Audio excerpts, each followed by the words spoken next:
ఆ స్థితి ఎవరికి రాకుండా ఉండాలంటే దేవుని భయము మన మధ్యన ఉండాలి కదా.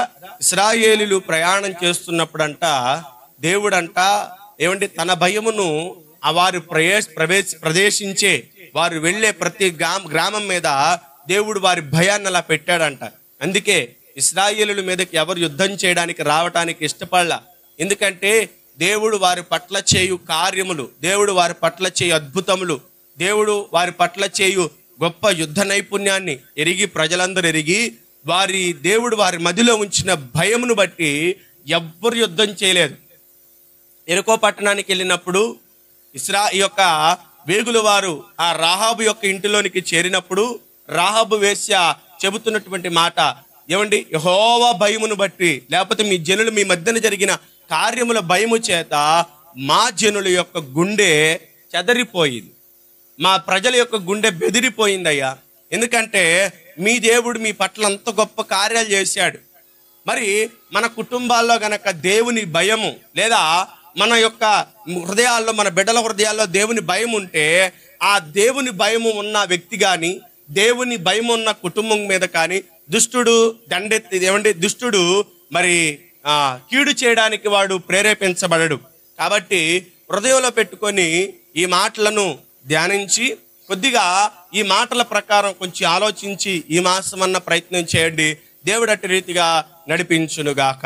ప్రియమైనటువంటి దేవుని ప్రజలారా, ఈ యొక్క పునరుద్ధానపు ఆరాధనకు కుడి వచ్చిన మీతో ప్రభువు మాట్లాడను ఆశించినటువంటి ప్రతి మాటను వినటానికి సిద్ధపడండి. హృదయాన్ని దేవుని వాక్యం వైపు తిప్పండి.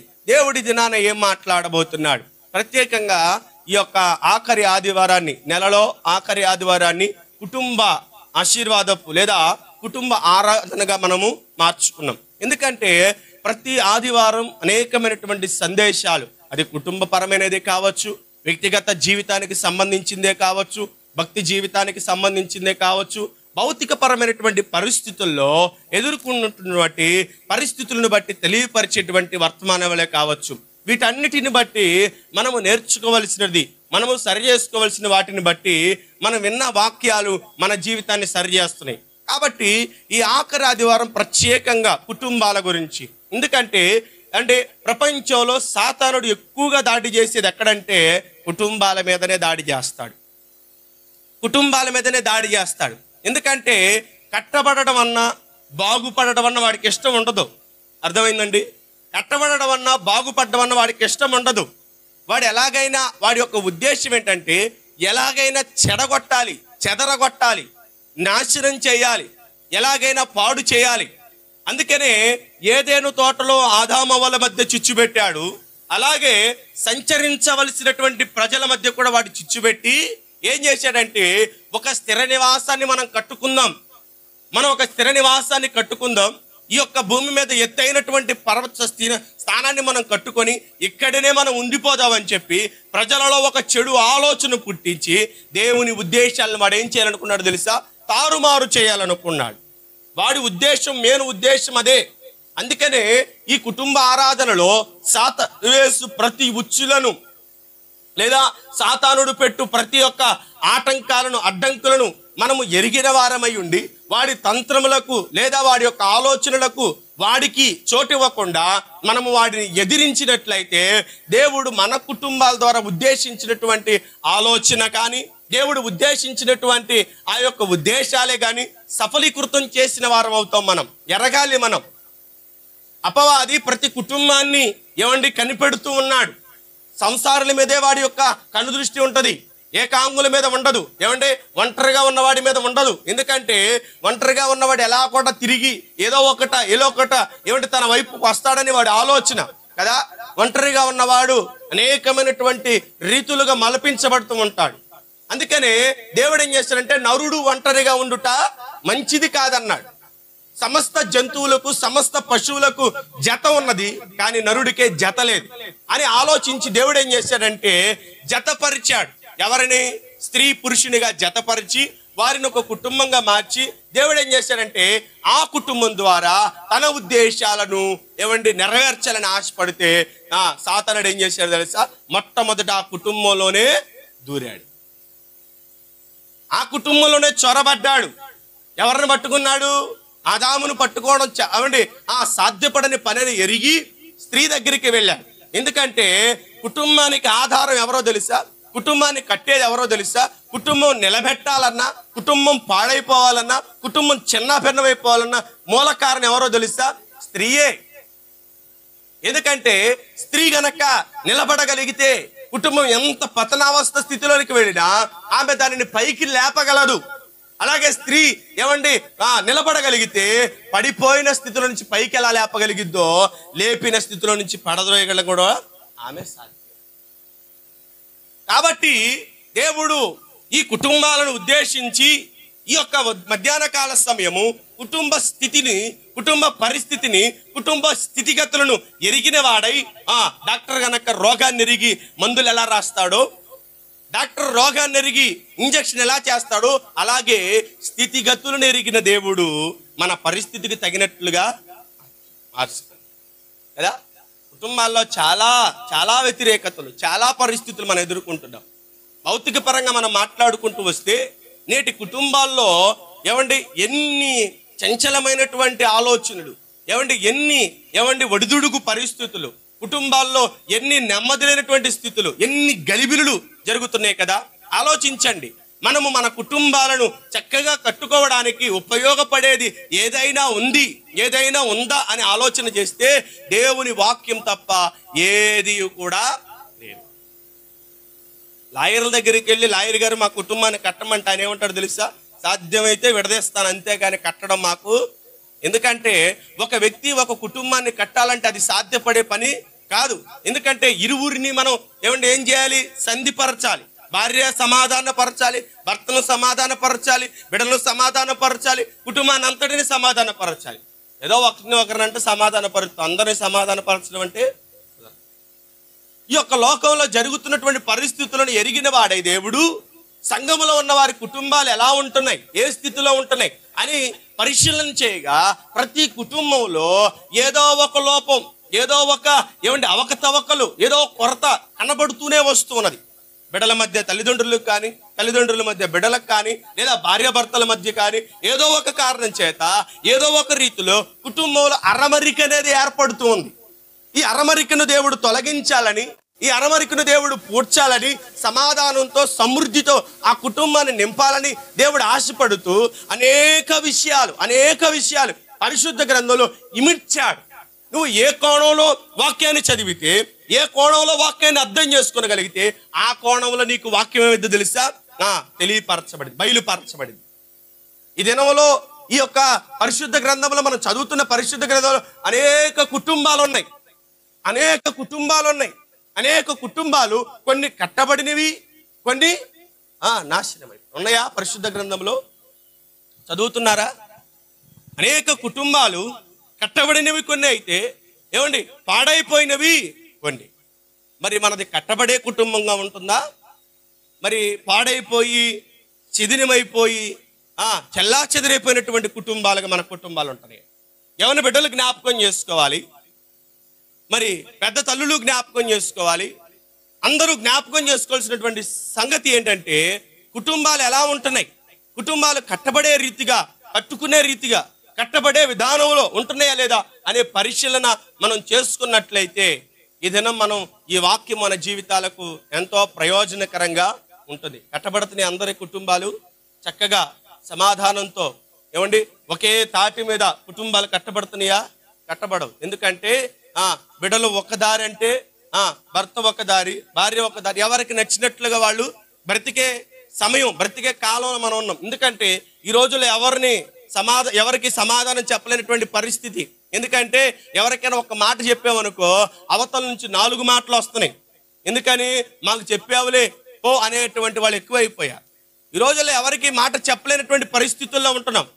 బిడ్డను గద్దించలేనటువంటి తల్లిదండ్రులు తల్లిదండ్రులకు చెప్పలేనటువంటి బిడ్డలు ఈ లోకంలో చాలా ఎక్కువగా ఈ పరిస్థితులు ఉంటున్నాయి. ఎవరు చెప్పుకోలేకపోతున్నారండి. ఎవరెవరికి చెప్పుకోలేకపోతున్నారు. ఎందుకని? ఈ కుటుంబంలో కలిగి ఉండవలసింది ఏంటంటే సమాధానము, ఐక్యత, ప్రేమ, ఇవన్నీ కొదువైపోయినాయి. అందుకనే బిడ్డలు తల్లిదండ్రులతో స్వేచ్ఛగా మాట్లాడతలేదు, తల్లిదండ్రులు బిడ్డలతో స్వేచ్ఛగా మాట్లాడతలేదు. ఎవరు ఏమండి వీరి పరిస్థితి వారి పరిస్థితి వీరు చెప్పుకొని ఏమండి చక్కపరుచుకునే విధానంలో లేరు ఇప్పుడు.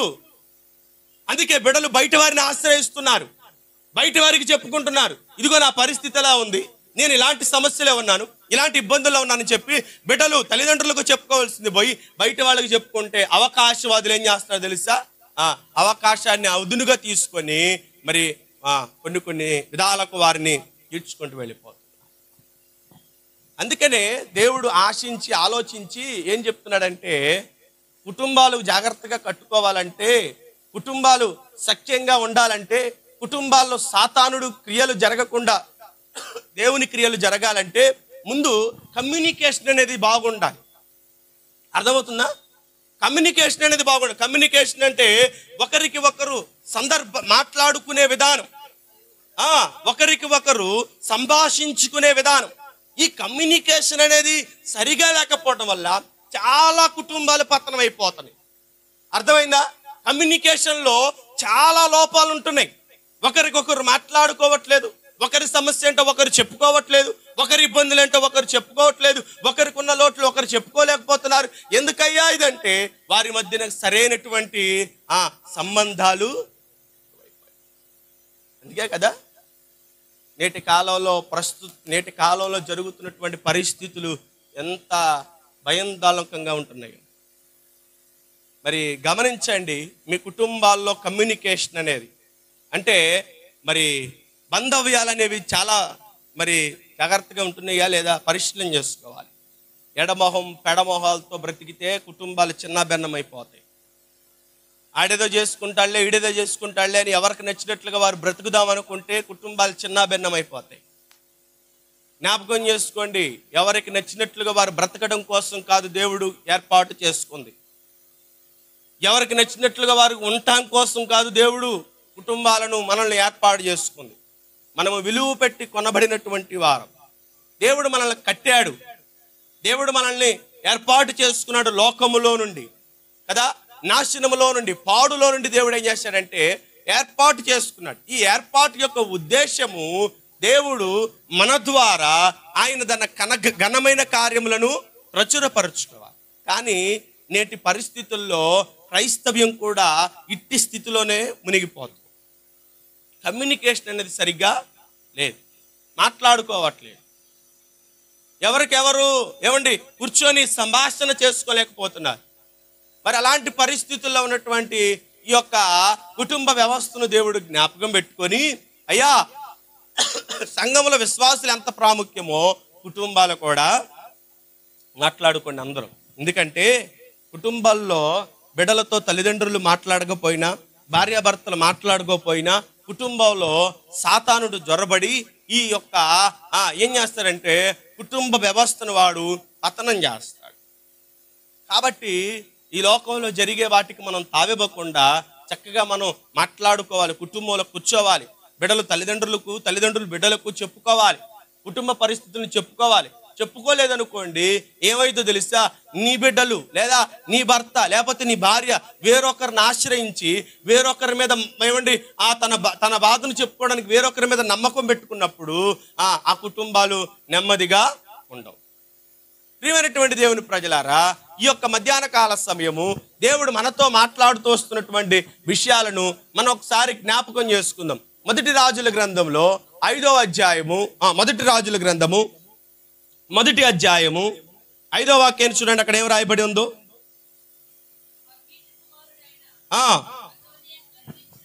అదోనియా గర్వించిన వాడై రథములను గుర్రపు రౌతులను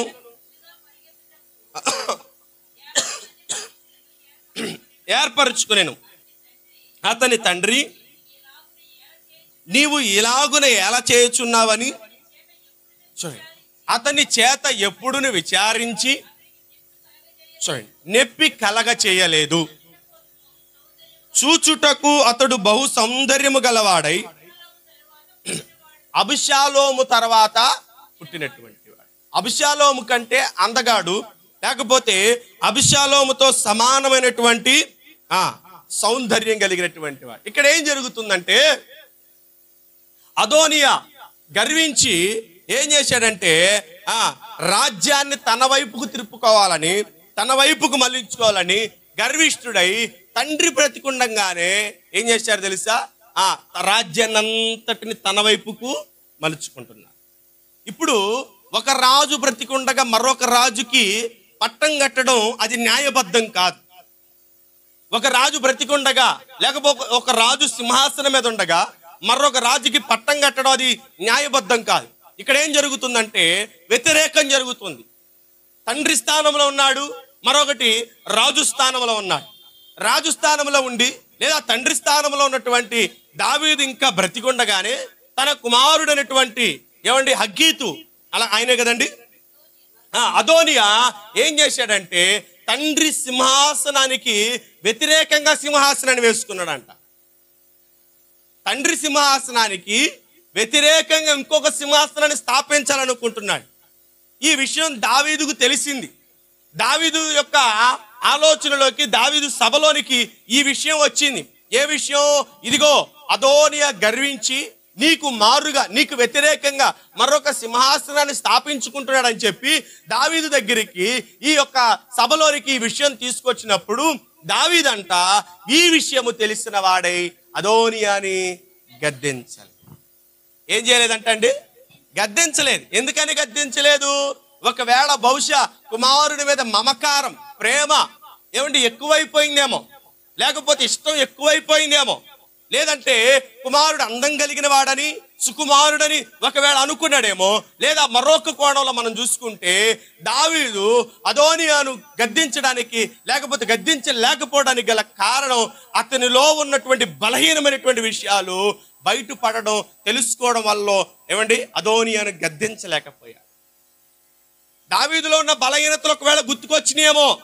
దావీదు ఎలా గద్దిస్తా నీ కుమారుణ్ణి? నీలో ఈ బలహీనత ఉంది, నీలో ఈ పొరపాటు ఉంది, ఈ తప్పు ఉంది, అందుకే నీ కుమారుడు నీకు వ్యతిరేకంగా సింహాసనాన్ని వేసుకున్నాడేమో అని చెప్పి లోపట అంతరంగంలో తనలో జరిగినటువంటి పూర్వపు స్థితిని అంతరంగం బయట పెట్టడం వల్ల ఒకవేళ అదోనియాని గద్దించలేకపోయాడేమో. అతని దగ్గరికి వెళ్ళి అతనితో మాట్లాడలేదు. అతని దగ్గరికి వెళ్ళి అరే ఇది న్యాయబద్ధం కాదు, ఇది చట్టరీత్యా కాదు, సింహాసనం ఉండగానే మరొకరు దాన్ని మీద ఆశీనులై ఉండగానే ఇది చేయడం తప్పురా అని కుమారుణ్ణి గద్దించలేదు. ఒకవేళ దావీదు గనక వెళ్ళి ఈ మాటను గనక అదోనియాని గనక గట్టిగా గద్దించి ఉంటే నువ్వు చెప్పొచ్చోలే, మాకు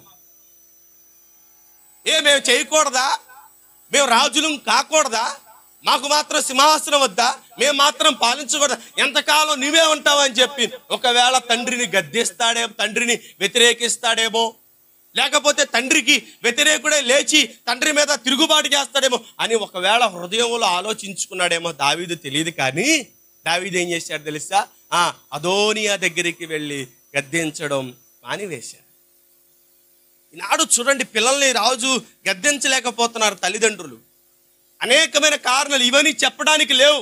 ఎరా ఎందుకురా నువ్వు తప్పు చేస్తున్నావు, ఎరా ఎందుకు పొరపాటు చేస్తున్నావు, ఎందుకట్టు వెళుతున్నావు అని పిల్లలని నోరారా గద్దించే తల్లిదండ్రులు ఈనాడు కరువైపోయారు. వారి లోపల ఉన్నటువంటి భయం లేదా వారి లోపల ఉన్నటువంటి ఒక ఆలోచన విధానం, తల్లిదండ్రులు బిడ్డలను స్వేచ్ఛగా గద్దించలేనప్పుడు బిడ్డలు ఎలా సక్రమమైనటువంటి దారిలో నడుస్తారా? గద్దింపు లేకపోతే, శిక్ష అనేది జరగకపోతే, హెచ్చరిక అనేది లేకపోతే అది ప్రమాదమని, అది కీడని, అది నాశనమని ఎలా తెలిసిద్ది? తెలియదు కదా.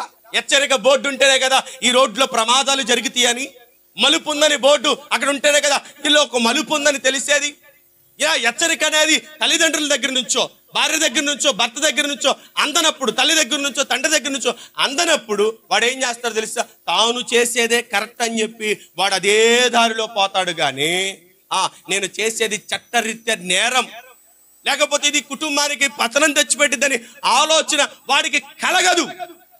కాబట్టి జ్ఞాపకం చేసుకోండి, అదోనియాను దావీదు గద్దించలేకపోవడానికి బలహీనతలు ఏమో మనకైతే తెలియదు. కానీ ఏ బలహీనతను బట్టి దావీదు అదోనియాను గద్దించలేకపోయాడు. కానీ మనలో ఉన్న బలహీనతలేంటి, మనలో ఉన్నటువంటి పొరపాట్లేంటి, అవి బిడ్డలకు తెలియకుండా మనకు మనమే సరి చేసుకోవాలి. మనం మనలో ఉన్న పొరపాట్లను మన బిడ్డలకు తెలనివ్వకూడదు. మన బలహీనతలు మన పిల్లల వరకు చేరనివ్వకూడదు. కొంతమంది ఏం చేస్తారు తెలుసా, బిడ్డల ముందే బలహీనతలను బయట పెడుతూ ఉంటారు. అందుకే బిడ్డలు ఏం చేస్తారు తెలుసా, తల్లిదండ్రులకు భయపడతలా. ఎందుకని? తండ్రి మధ్య తల్లి మధ్య వారు కూర్చున్నప్పుడు వీరి బలహీనతలు ఏంటో వారికి తెలుసు కాబట్టి వారు ఏం చేస్తారో తెలుసా, తల్లిదండ్రుల మధ్య స్వేచ్ఛా జీవితాన్ని వారు కలిగి జీవిస్తున్నారు. నీ బిడ్డలకు నువ్వు గద్దింపు నేర్పాలి, గద్దింపును చేయాలి. గద్దింపు లేనివాడు, శిక్ష లేనివాడు మరి స్వేచ్ఛగా తిరుగుతాడని వాక్యం రాయబడి. బిడ్డలు స్వేచ్ఛగా తిరగాలి, మంచిదే. కాకపోతే ఏంటో తెలుసా, స్వేచ్ఛ ఎక్కువైతే ప్రమాదాలు ఉంటాయి. అర్థమైందా?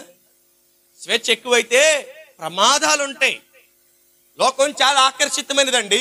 రంగుల వలయం అంటే ఎప్పుడు చెప్తుంటారు కదా, లోకం రంగుల వలయం అందరిని ఆకర్షించింది. అది అందరిని ఆకర్షించింది. వయసు మళ్ళిన వాళ్ళని ఆకర్షించింది, వయసులో ఉన్న వాళ్ళని ఆకర్షించింది, బాల్యంలో ఉన్న వారిని కూడా ఆకర్షించింది. ఇది రంగుల వలయం.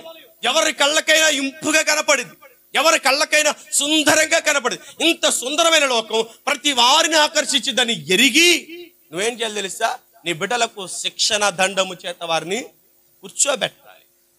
లేదంటే ఈ రంగుల వలయంలో వారు కూడా కొట్టుకొని పోతారు, నాశనాన్ని తెచ్చుకుంటారు. అదోనియా ఏమయ్యాడు? గర్వించి నాశనం అయిపోలేదా? అబ్షాలోము ఏమయ్యాడు? గర్వించి నాశనం అయ్యాడు. బిడ్డలందరూ చేతుల కళ్ళ ముందే తండ్రి బ్రతికుండగానే నాశనం అయిపోతున్నారంటే దానికి లోపం ఎక్కడో చెప్పనా? తండ్రి గద్దించలేక. దావీదు జీవితంలో ఎన్ని ఉన్నతమైన స్థితులు ఉన్నాయో అన్ని పతన స్థితులు కూడా. నీ బిడ్డలు నీ కళ్ళ ముందే నాశనం కాకుండా ఉండాలంటే నువ్వు వారికి గద్దింపు అనేది ఇవ్వడం అది సమంజసం, అది ఇవ్వాలి పిల్లలకు. నీ బిడ్డలు నీలో ఉన్న బలహీనతను చూడకూడదు, నీలో ఉన్న పొరపాట్లు వారు చూడకూడదు, చూడనివ్వకూడదు కూడా. అంతే. తల్లిదండ్రులుగా నీవు పాటించవలసినటువంటి జాగ్రత్తలు పాటిస్తే నీ బిడ్డలు ఖచ్చితంగా నీ యొక్క ముందు తగ్గే ఉంటారు. నీలో ఉన్న లోపాలను వ్యక్తపరిచి, ఇగో నీ తండ్రి అలాంటి వాడు రాని నువ్వు చెప్పి, అరే నీ తల్లి అలాంటిది రాని నీ భర్త చెప్పి, ఇలా భార్యాభర్తలు ఇద్దరు మీ లోపాలను బిడ్డల ముందు బయలుపరుస్తూ ఉంటే వారేమవుతారు తెలుసా, నీ మాట ఎక్కడ వింటారు వాళ్ళు, నీకెక్కడ లోపడతారు వాళ్ళు, నీకెక్కడ విధేయత చూపిస్తారు. భార్యాభర్తలైనటువంటి మీరు, తల్లిదండ్రులైన మీరు జాగ్రత్తగా పాటించవలసినటువంటి విషయాలు, ఎక్కడ రహస్యాలు దాయాలో అది మీరు జాగ్రత్తగా తెలుసుకోవాలి. నీ బలహీనతలను ఎట్టి పరిస్థితుల్లో నీ బిడ్డల ముందు బయట పెట్టకూడదు. ఏమేమో ఉండొచ్చు మన జీవితంలో, ఎన్నో పొరపాట్లు ఉండొచ్చు, ఎన్నో బలహీనతలు మనం జరిగించి బలహీనమై ఉండొచ్చు. కానీ వాటిని మన బిడ్డలకు తెలియపరిస్తే ఏమవుతారో తెలుసు, నీ బలహీనతను బట్టి వారు అవుతారు కదూ. జ్ఞాపకం పెట్టుకోండి. అదోనియా దగ్గరికి వెళ్ళి దావీదు గద్దించకపోవడానికి గల కారణం ఏదో బలహీనత. గద్దిస్తున్నావా నీ బిడ్డని? గద్దింపుకు లోబడుతున్నాడు నీ బిడ్డ కనుక గద్దింపుకు లోబడితే, వాడు శిక్షణ దండనము చేత సరిచేయబడితే ఏమవుతాడు తెలుసా, చక్కటి మార్గముల వాడు. 9వ సామెతల గ్రంథం చూడండి, అక్కడ చక్కటి మాట.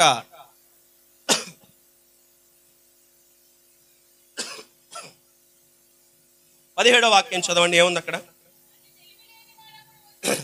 తెలివి లేని వాడు ఒక్కడు వచ్చుట చూచి, పై వచనం చదవండి. పై వచనం 15వ వచనం. ఆ దారిన పోవు వారిని చూచి, చూడండి, తమ త్రోవను చక్కగా పోవు వారిని చూచి అదేం చేస్తుందో తెలుసా? ఏం చేస్తుంది అది? చక్కగా త్రోవను పట్టుకుని వెళుతున్న వారిని, క్రమమైనటువంటి విధానంలో వెళుతున్న వారిని, ఈ యొక్క బుద్ధిహీనత అనేది, పాపం అనేది ఏం చేస్తుంది తెలుసా? వారిని చెడగొట్టాలని త్రోవను చక్కగా వెళుతున్న వారిని ఏం చేస్తుంది తెలుసా? అది వారిని కేక వేస్తుందంట. ఎవరిని? చూడండి, నేటి కాలంలో యవన బిడ్డలు ఎంత చక్కగా ఎంత క్రమబద్ధంగా ఉంటున్నారో, వారి ప్రక్కన ఉన్నటువంటి వారు వారిని చెడగొట్టడానికి కూడా అంతే ప్రయత్నాలు చేస్తున్నారు. చాలా జాగ్రత్తగా సహవాసాల విషయంలో తల్లిదండ్రులు కనిపెట్టుకుని ఉండాలి. ఎందుకంటే సహవాస దోషం పిల్లల్ని భ్రష్టులుగా మార్చింది. అందుకే భక్తుడైనటువంటి పౌలు అంటున్నాడు, దుష్ట సాంగత్యము మంచి నడవడికను చెరిపిద్దంట. నీ బిడ్డల యొక్క సహవాస విషయంలో, అమ్మా నీ బిడ్డలు ఎవరితో సహవాసం చేస్తున్నారో, ఎవరితో కలిసి ఉంటున్నారో, ఎవరితో తిరుగుతున్నారో ఒక్కసారి వారి యొక్క జీవితాన్ని ఒకసారి మీరు వారి విషయాలను ఒకసారి అడిగి తెలుసుకోండి, వారిని పరిశీలించండి. బుద్ధిమంతురాలు ఇంటి వారి యొక్క నడవడికను కనిపెట్టినట్లుగా నీవు కూడా నీ ఇంటి వారి నడకను కనిపెట్లు. ఎటువంటి సహవాసాలకు వారు వెళుతున్నారు, ఎటువంటి అలవాట్లకు వారు వెళుతున్నారు, ఎటువైపు వారి యొక్క పోకడ, ఎటువైపు వారి యొక్క దారులు వెళుతున్నాయో ఒకసారి ఆలోచించి నువ్వేం చేయాలి తెలుసా? నీ బిడ్డలను గద్దించే విషయంలో వారి మార్గాలను ఎరిగి మరి గద్దించాలి. వంకరి త్రోవల గుండా వెళుతున్నటువంటి వారిని మనం చక్కపరచలేం. ఎందుకోసమంటే వాక్య భాగంలో వంకరి దానిని చక్కపరచుట సాధ్యం కాదు. కుక్క తోక ఎంతైనా రాత్రంతా దానికి బద్ది పెట్టి కట్టి తిన్నబరచాలని చెప్పి ఒక వ్యక్తి ప్రయత్నం చేసి 2 బద్దిలేసి ఆ తాడు కట్టి కుక్క తోకనంట సదుని చేద్దాం అనుకున్నాడంట. కానీ ఏమైందో తెలుసా? రాత్రంతా వచ్చి తెల్లారు తీసేసరికి అది మళ్ళా ఆ మార్గములోకి వెళ్ళక ముందు నువ్వేం చేయాలి తెలుసా? బిడ్డలను సరి చేసుకోవడం, బిడ్డలను చక్కపరుచుకోవడం చేసుకోవాలి. అదోనియాను గద్దించుటలో దావీదు యొక్క లోపం మనకు కనబడుతుంది. మన జీవితాలు ఎలా ఉంటున్నాయో పరిశీలన చేసుకొని మన కుటుంబంలో ప్రాథమికంగా మన బలహీనతలు మన బిడ్డలకు తెలియపరచకూడదు. ఎందుకంటే వారు చక్కగా పోవు మార్గమును చెడగొట్టే ప్రయత్నాలు లోకంలో చాలా జరుగుతున్నాయి.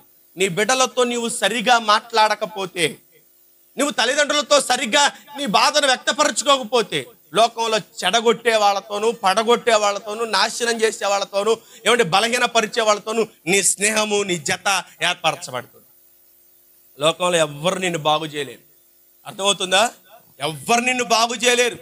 అందరు నిన్ను నాశనం చేసి పడవేసేవాళ్ళే. తాగుడు అలవాటు చేసేవాళ్ళు ఉన్నారు, సిగరెట్లు అలవాటు చేసేవాళ్ళు ఉన్నారు, అమ్మాయిలు అలవాటు చేసేవాళ్ళు ఉన్నారు, దొంగతనం అలవాటు చేసేవాళ్ళు ఉన్నారు, వ్యభిచారం అలవాటు చేసేవాళ్ళు ఉన్నారు, రకరకాల డ్రగ్స్ కు ఎడిట్ చేసేవాళ్ళటువంటి వారు చాలా మంది ఉన్నారు. అలవాటు చేసేవాళ్లే కానీ అలవాటు నుంచి బయటకు తీసుకొచ్చేవాళ్ళు ఎవరో.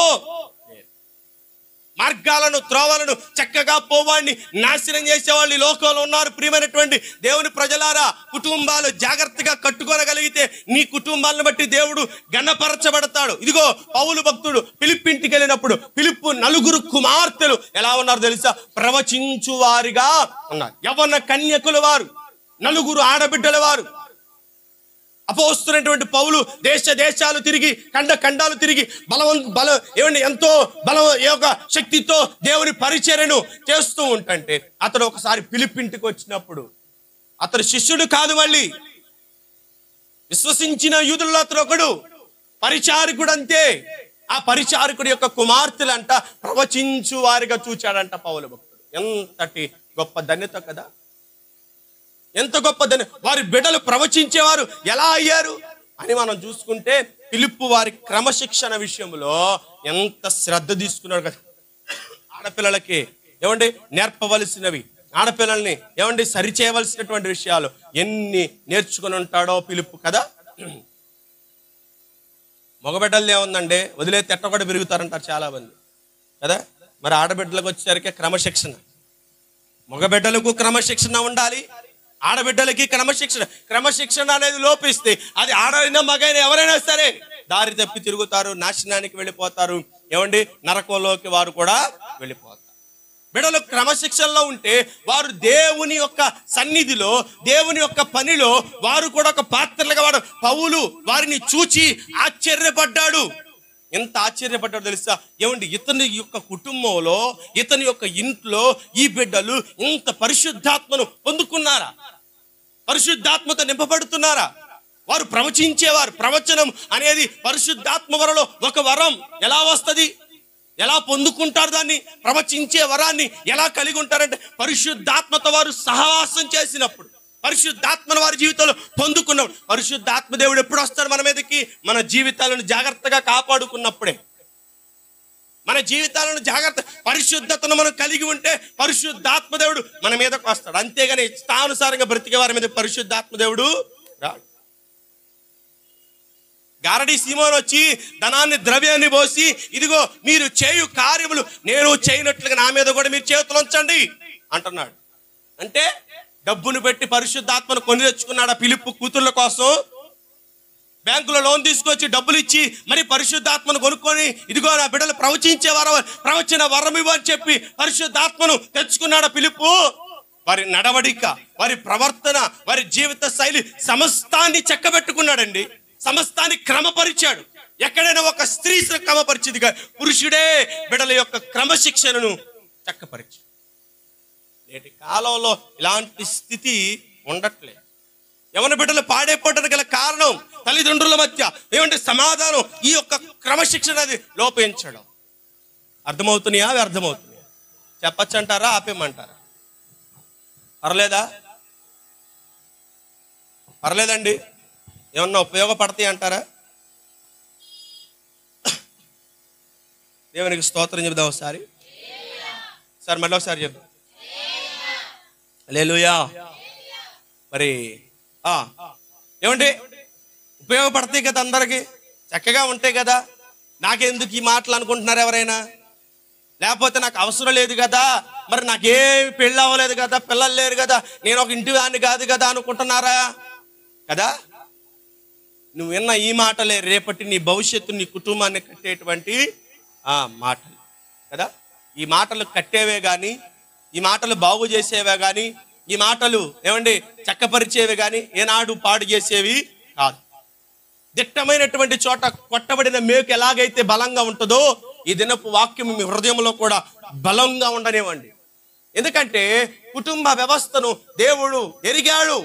ఏదైనా తోటలో పాడైనటువంటి కుటుంబము నేడు ఈ కాలంలో ఏమండి ప్రస్తుత క్రైస్తవ కుటుంబాలు ఎలా ఉంటున్నాయో ఒకసారి పరిశీలన చేసుకుంటే ఏమండి తల్లిదండ్రులు బిడ్డలను గద్దించలేనటువంటి విధానంలో బిడ్డలు పరిశుద్ధాత్మను పొందాలంటే, బిడ్డలు పరిశుద్ధాత్మ చేత నింపబడాలంటే ఏం చేయాలో తెలుసా? తల్లిదండ్రులుగా ముందు వారు ప్రార్థనాత్మను నింపుకొని ఉంటేనే బిడ్డలు పరిశుద్ధాత్మను పొందుకుంటారు. ఏదో మొక్కుబడి ప్రార్థనలు, ఆచార ప్రార్థనలు, అలవాటు ప్రార్థనలు చేయడం కాదు. అలా చేస్తే బిడ్డలు పరిశుద్ధాత్మను పొందుకోలేరు. ఇంకో విషయం చెప్తే వారు ప్రార్థనలో దేవుని సన్నిధిలో కట్టబడలేరు. తల్లిదండ్రులకు ప్రార్థనాత్మ ఉండాలి.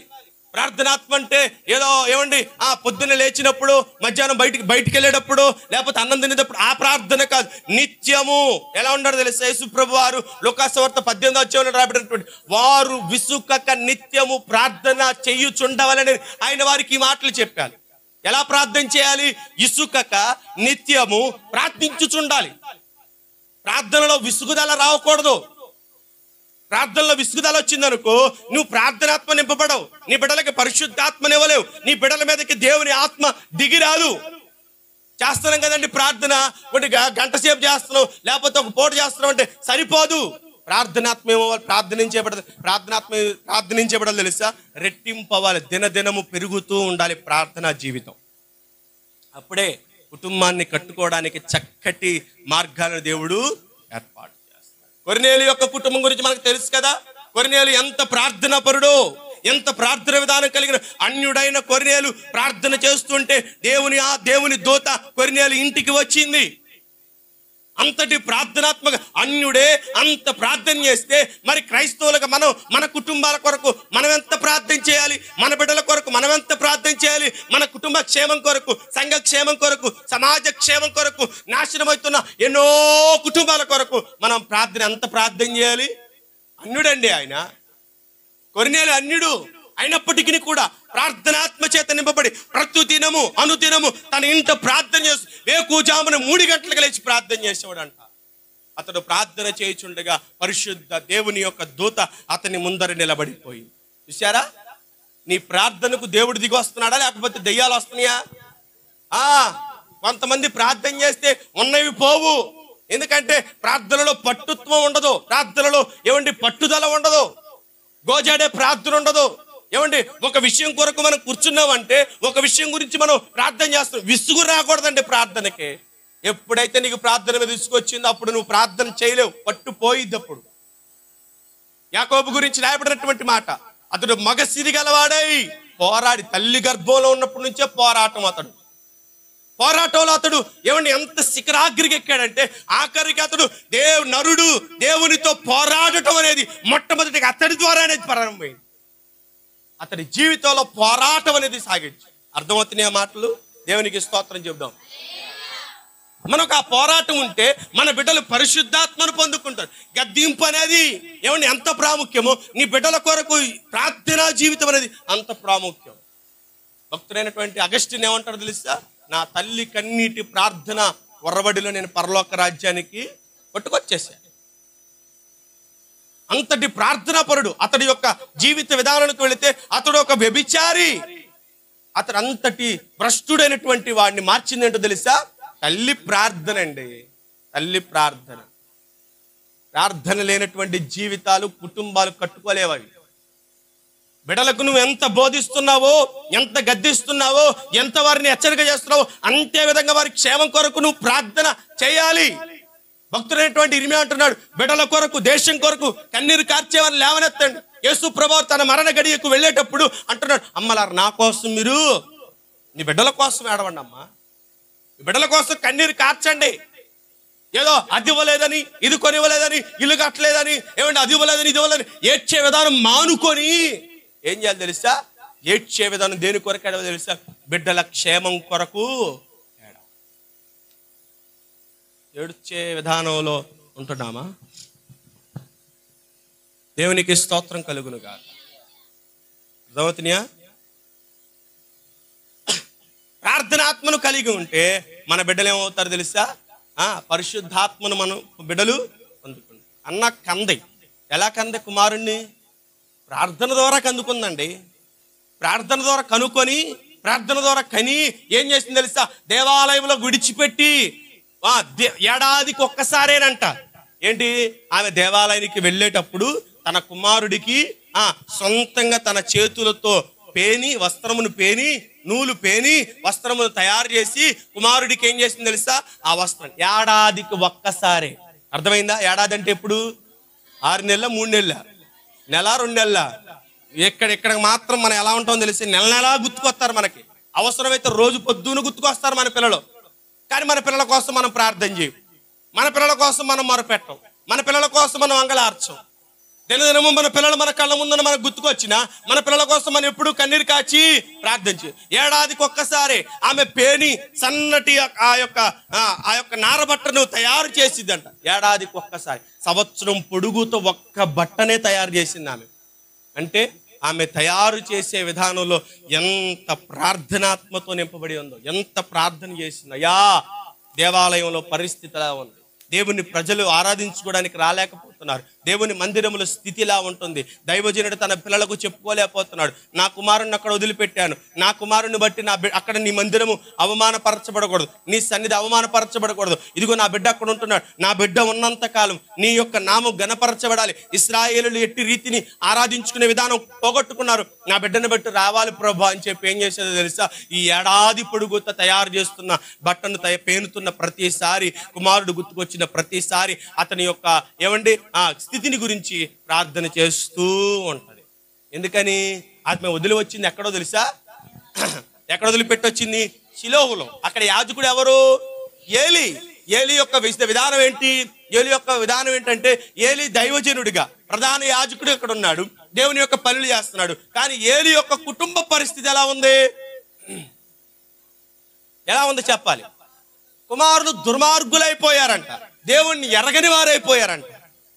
పుట్టిందేమో దైవజనుని సంతానము గర్భంలో నుండి, కానీ దేవుడే తెలియనటువంటి జనులు ఎట్లా ఉంటారో, వాళ్ళ పనులు ఎట్లా ఉంటాయో, వాళ్ళ క్రమాలు ఎట్లా ఉంటాయో అలా ఉంటున్నాయి. తల్లిలేమో ప్రార్థనా పరులు, తండ్రులేమో ప్రార్థనా పరులు. బిడ్డలు చూస్తే అన్యులతో సహవాసం, అన్యుల పనులు చేయడం, అన్యుల పనులకి వెళ్ళటం, ఇవే కార్యక్రమాలు. ఏంటయ్యా అంటే తల్లులు ప్రార్థనా పరులే, తండ్రులు ప్రార్థనా పరులే, బిడ్డలు మాత్రం లోకానుసారమైనటువంటి జీవితాలు. ఎందుకని?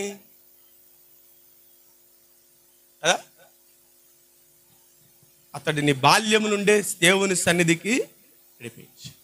అందుకే సమూయేలు పెద్దవాడైనప్పుడు అతడు పెరుగుతూ ఉండగా ఏమని తెలుసా? అతని కీర్తి, అతని పేరు ప్రతిష్టతలంట దేశమంతటా వ్యాపించడం జరిగింది. వయసు పెరుగుతుంది, అతడి పేరు పెరుగుతుంది. వయస్సు పెరుగుతుంది, అతడి ఘనత పెరుగుతుంది. వయస్సు పెరుగుతుంది, అతడి యొక్క ప్రతిష్ఠిత, అతడి యొక్క విధానం, అతడి యొక్క గొప్పతనం, అతడి దేవుని సన్నిధిలో ఎదుగుతున్న విధానం అంతటా తెలియపరచబడుతుంది. అప్పుడు అనుకున్నారంటే ఇశ్రాయేలీయులు,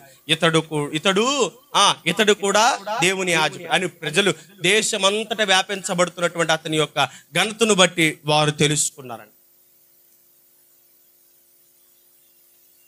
ప్రియమైనటువంటి దేవుని ప్రజలారా, వారికి అవసరమైనది మనం ఇవ్వటం ఎంత ప్రాముఖ్యమో అంతే ప్రాముఖ్యంగా వారికి ఇవ్వవలసినటువంటి ప్రాముఖ్యమైనవి వారికి ఇవ్వటంలో మనం జాగు చేయకూడదు. ఏడాదికి ఒక్కటే వస్త్రమును ఆమె కుట్టి బిడ్డకు ఇస్తున్నప్పుడు ఆమె తయారు చేసి తన సొంత చేతులతో తయారు చేసి బిడ్డకి ఇచ్చుటలో ఆమె ఉద్దేశం ఏంటో తెలుసా? ఇదిగో నా కుమారుడి జ్ఞాపకం వచ్చిన ప్రతిసారి అతడి యొక్క జీవితము క్రమకరంగా ఉందో లేదో, దేవునికి ఇష్టంగా ఉందో లేదో, దేవునికి నచ్చుతుందో లేదో, దేవుడు ఇష్టపడుతున్నాడో లేదో, ఏలీ కుమారుడిలాగా నా కుమారుడు కూడా ఉంటాడేమో, ఆ లక్షణాలు అద్భుతీయేమో అని చెప్పి ఏం చేసేది తెలుసా? ఈ ఏడాది పొడవుత పిల్లడు గురించే ప్రార్థన, పిల్లోడు గురించే ప్రార్థన, పిల్లోడు గురించే ప్రార్థన, ప్రార్థన ప్రార్థన ప్రార్థన ప్రార్థన. అన్నం తింటున్నప్పుడు, మంచినీళ్ళు తాగుతున్నప్పుడు, స్నానం చేస్తున్నప్పుడు, ఇంట్లో పనులు చేసుకుంటున్నప్పుడు, బట్టలు ఉతికేటప్పుడు, ఎప్పుడు పని చేస్తున్నా, ఎప్పుడు ఏది చేస్తున్నా జ్ఞాపకం వచ్చిన ప్రతిసారి ఇదిగో నా కుమారుడు ఇలా ఉండాలి ప్రభా, నా కుమారుడు ఎలా ఉండాలి ప్రభా, నా కుమారుడు పరిస్థితి ఎలా ఉండాలి ప్రభా అని కుమారుని గురించి ప్రార్థన చేసింది. దేవుడు ఏం చేశాడు తెలుసా? దేశాలు వ్యాపించేటట్లుగా అతడి కీర్తిని విస్తరింపజేశాడు. మనం మన బిడ్డల కొరకు ఎలా ప్రార్థన చేస్తున్నాం? మన బిడ్డల కొరకు ఎలా మొరపెడుతున్నాం? వారిని గద్దించాలి, వారి కొరకు ప్రార్థన చేయాలి. గద్దించటంలో గద్దించడంలో వారిని మనం సరిగా గద్దించలేకపోయినా వారు నాశనానికి వెళతారు. అలాగే వారి గురించి ప్రార్థించలేకపోయినా వారిని మనం దేవునిలోనికి అప్పగించనే. ఒక దైవజనుడు ఈ మాట అన్నాడు, బిడ్డల్ని దేవునికి అప్పగిస్తే దేవుని దగ్గర నుంచి మనం బిడ్డలను పొందుకుంటామంట. అర్థమైందా? దేవునికి మన బిడ్డలను అప్పగించాలంట. దేవునికి అప్పగిస్తే దేవుని దగ్గర నుంచి మనం బిడ్డలు పొందుకుంటామంట. దేవునికి అప్పగించలేదనుకోండి, బిడ్డల్ని మన సొంతంగా మన తెలివితేటలతో, మన జ్ఞానంతో, మన అనుభవాలతో బిడ్డలు పెంచాలనుకున్నాం అనుకోండి, ఏమవుతారు తెలుసా?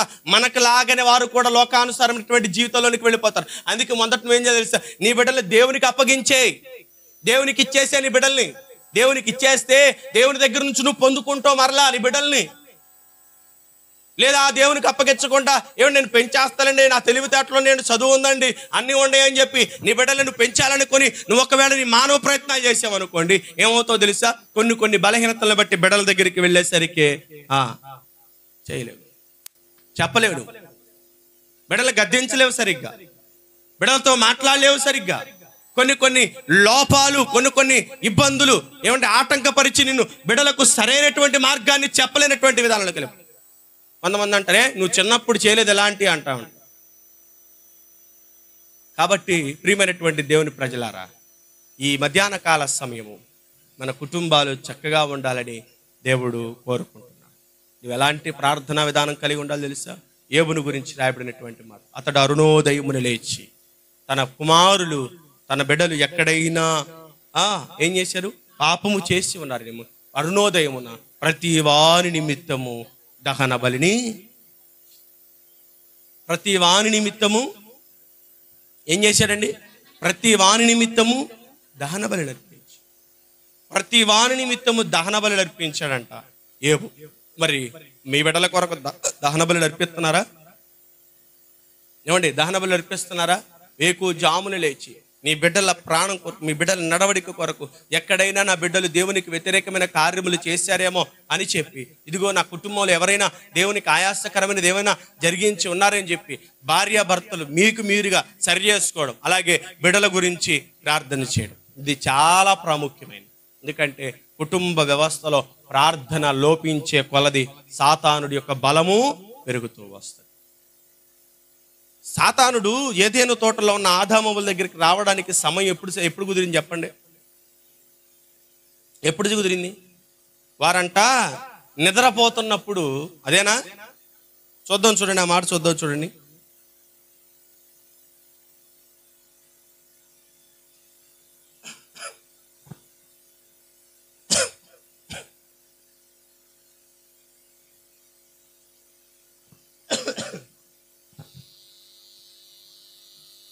మూడవ అధ్యాయం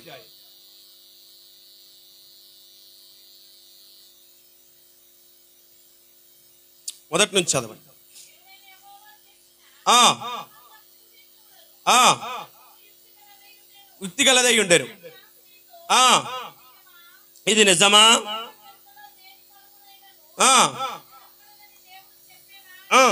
అడిగాను. అందుకు స్త్రీ, అయితే గూర్చి వాటిని తినకూడదనియు ముట్టకూడదనియు. చూడండి, ఎప్పుడు ఈ యొక్క సందర్భం జరిగిందో తెలుసా? ఏమండి, వీరి ఒకరికి ఒకరు ఎడబాటు వచ్చింది. అప్పటి వరకు తోటలో వీళ్ళిద్దరూ కలిసి సంచరించారు. ఎక్కడికి వెళ్ళినా వీళ్ళకి ఇద్దరు వెళ్ళారు. ఎక్కడికి వెళ్ళినా వీళ్ళు ఏం చేశారు తెలుసా? కలిసి వెళ్ళారు. కలిసి వెళ్ళినటువంటి వీరు ఒకానొక సమయంలో ఎడబాటు అనేది వచ్చింది వీళ్ళిద్దరికి. ఎప్పుడైతే ఎడబాటు వచ్చిందో అప్పుడు అదును చూసుకునే శత్రువు సాతానుడు ఒక్కసారిగా వచ్చి పడిపోయాడు వాళ్ళ మీదకి. ఎవరి దగ్గరికి వచ్చాడు? ఒంటరిగా సంచరిస్తున్నటువంటి అవ్వ దగ్గరికి వచ్చి అవ్వతో మాట్లాడుతున్నాడు.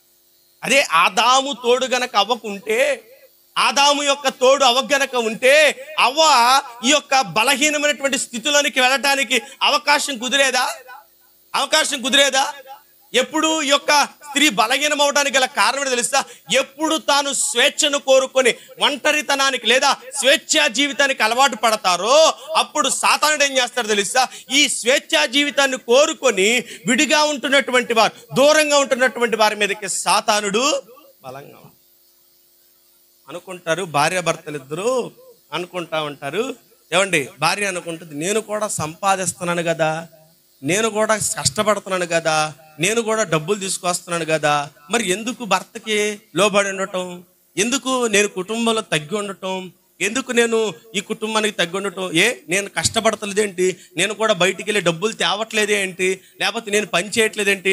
నా చేతుల్లో కూడా డబ్బులు ఉన్నాయని చెప్పి ఎప్పుడైతే కుటుంబంలో ఈ యొక్క ఎడబాటు అనేది వస్తుందో, వ్యతిరేకత అనేది వస్తుందో, అప్పుడు ఏం చేస్తాడు తెలుసా? సాతానుడు అదును చూసుకుని వస్తాడు. పౌలు భక్తుడు అంటున్నాడు, పురుషులారా మీ స్త్రీలను ప్రేమించాలి. అటువలనే స్త్రీలు కూడా మీరు ఏం చేయాలి? పురుషులను ప్రేమించాలి. వీరిరువురు కలిసి ఉంటేనే, వీరిరువురు ఒకరికొకరు గౌరవించుకోవడం, మర్యాద ఇచ్చుకోవడం అనేది కలిసి ఉంటేనే ఆ కుటుంబాలు ఏమవుతాయి? సాతానుడి యొక్క సాతానుడి యొక్క ఉచ్చులో పడకుండా క్షేమంగా ఉంటాయి. లేదనుకోండి, నేను సంపాదిస్తున్నాను కదా, నేను తీసుకొస్తున్నాను కదా, నాకు కూడా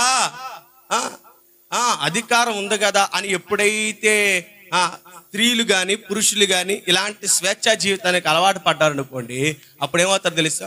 దుష్టుడు వెనువెంటనే చరబడిపోతాడు.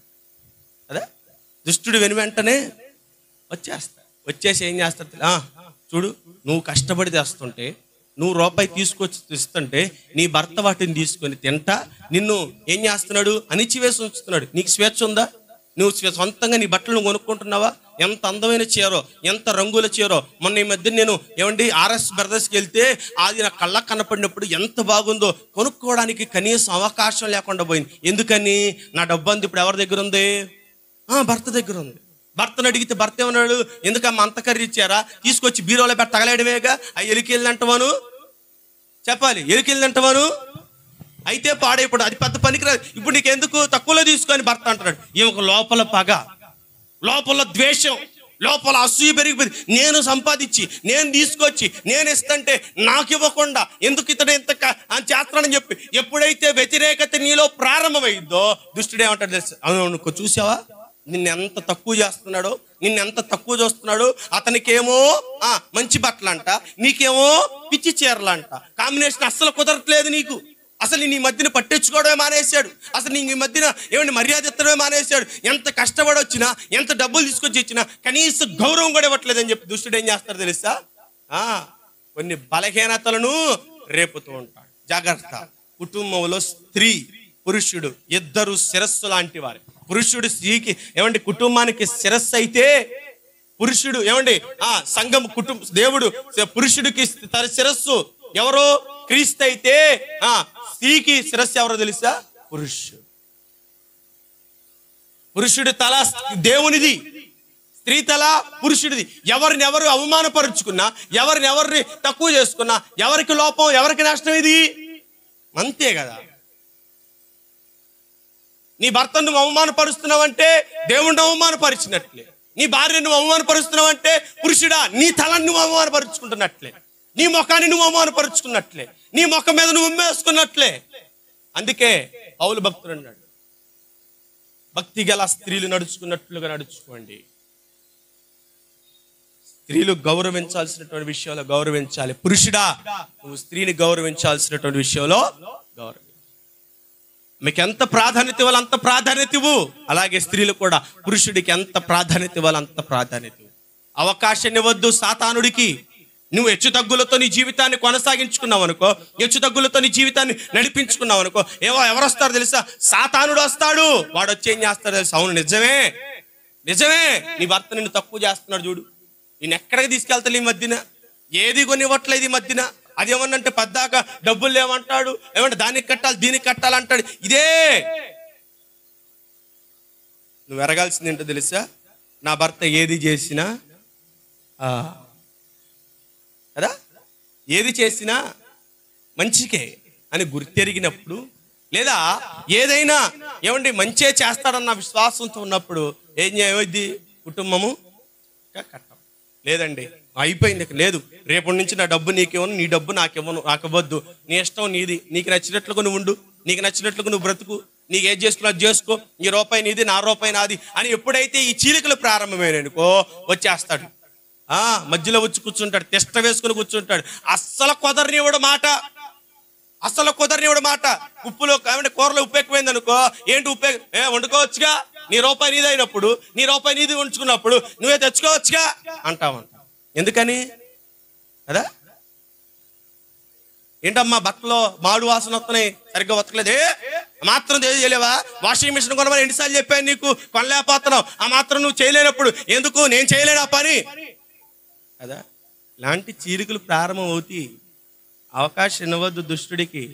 ఒక్క చోట అవకాశం ఇచ్చావంటే వాడు పతనం చేసేదాకా నిద్రపోడాడు, పతనం చేసేదాకా నిద్రపోడు. అందుకే భక్తుడైనటువంటి యాకోబు అంటున్నాడు, అపవాదికి చోటు ఇవ్వడు, వాడిని ఎదిరించాలి. ఎదిరించాలి. ఏ పరిస్థితులు ఎదిరించాలి? ఏ రీతిలో నీకు వ్యతిరేకత కలిగించి నీ కుటుంబంలో విభేదాలు రేపుతున్నప్పుడు నువ్వు వెంటనే గమనించి, ఇదిగో ఇది దుష్టుడి కార్యము, ఇదిగో దుష్టుడు వాడిని పారిపోనట్లుగా వాడిని గద్దించాలి. ఒక్కసారి యేసు ప్రభు వారు పేతురుని గద్దించాడు. పేతురా అన్నాడా? ఏమన్నాడు? సాతానా వెనక్కి పో అన్నాడు. పేతురా వెనక్కి పొమ్మనొచ్చుగా. ఇప్పుడు పేతురే కదా మాట్లాడింది, పేతురే కదా మాట అంది. ఏ మాట అన్నాడు? ఏమన్నాడు ఆ మాట? ప్రభా ఒక్క మాట సెలవి, ఏం చేస్తాను చేస్తానన్నాడు. పేతురా నా వెనక్కి పో అన్నాడా? నువ్వేమనాలి? నా భర్త నా వెనక్కి పో, నా భార్య నా వెనక్కి పో అన్నావు అనుకో, ఎర్ర నీ కంటికి నేను ఎట్ట కనపడుతున్నానంట. అపవాదిని ఎదిరించి సాతాను నువ్వేం చేయాలి? గద్దించాలి. గద్దించాలంటే ముందు సాతానుడి యొక్క తంత్రాలను ఎరిగి నువ్వు నడుచుకొనగలిగితే నీ కుటుంబము అంతము వరకు క్షేమంగాను అన్ని విషయాల్లో వర్ధిల్లిద్ది. లేదా చిన్న చిన్న విషయాలకే అపవాదికి చోటిచ్చి ఏమండి నీ కుటుంబంలో సాతానుడికి ప్రథమ స్థానం ఇస్తే సాతానుడి కుటుంబాలను పతనం చేస్తాడు. మొదటగా నీ బిడ్డల విషయంలో, గద్దించే విషయంలో నీవు ఏమాత్రం సందేహించక గద్దించు. ఇంకోటి, బలహీనతలు ఎట్టి పరిస్థితుల్లో నీ బిడ్డల ముందు పెట్టద్దు. నీ బలహీనతలు పెట్టద్దు. నీ బలహీనతలను దాచిపెట్టి నీ బలహీనతలు నీకు నువ్వుగా ఒప్పుకుంటూ నీ బలహీనతలు బిడ్డలకు తెలియకుండా నువ్వేం చేయాలి తెలుసా? వారి ముందు జాగ్రత్త. రెండవది, ప్రార్థనాత్మను కలిగి ప్రార్థన చేయి. ఎవరిలాగా ప్రార్థన చేయాలి? అన్నాలాగా ప్రార్థన చేయి. ఎవరిలాగా ప్రార్థన చేయాలి? కంచి వేయమన్నట్లుగా, ఏబులాగా ప్రార్థన చేయి. నీ బిడ్డలకు పరిశుద్ధాత్మనిచ్చేటట్లుగా పిలుపు వలే బిడ్డలను సరిచేయి. మూడవది ఏంటో తెలుసా? అపవాదికి చోటిచ్చేటట్లుగా మీ మధ్యన ఏ విషయం జరిగినా ఎవరికి ఎవరు విడిగా ఉండే విషయాన్ని ఆ అవకాశాన్ని ఇవ్వద్దు. ఆదాము అవ్వ ఈ యొక్క ఎడబాటు ఎప్పుడైతే వచ్చిందో అప్పుడు అపవాది వచ్చి కూర్చున్నాడు. నీ కుటుంబాల్లో కూడా నేను వేరు నా భర్త వేరు, లేదా నేను వేరు నా బిడ్డలు వేరు అన్నట్లుగా వేరుబాటుతనం అనేది వచ్చింది అనుకో, వేరైపోయినట్టు కుటుంబాల్లోకి సాతానుడు వచ్చి చక్కగా కూర్చుంటాడు. అక్కడ కదలను కూడా కదలడు. మరి ఈ విషయాలను జ్ఞాపకం పెట్టుకొని పరిశుద్ధాత్మదేవుడు మరి కుటుంబ విషయాలను మరి చాలా విషయాలు చెప్పాడు. మరి భౌతికంగా ప్రతి కుటుంబంలో జరుగుతున్నటువంటి సందర్భాలేవి, మరి ఆ విషయాలన్నిటిని జ్ఞాపకం పెట్టుకొని ఒకంత మీ అందరికీ ఈ యొక్క వాక్యం ప్రయోజనకరమని నేను విశ్వసిస్తున్నాను. ప్రభు ఈ మాటలు మన వినికిడిలో పదులుపరచును గాక. ఆమేన్.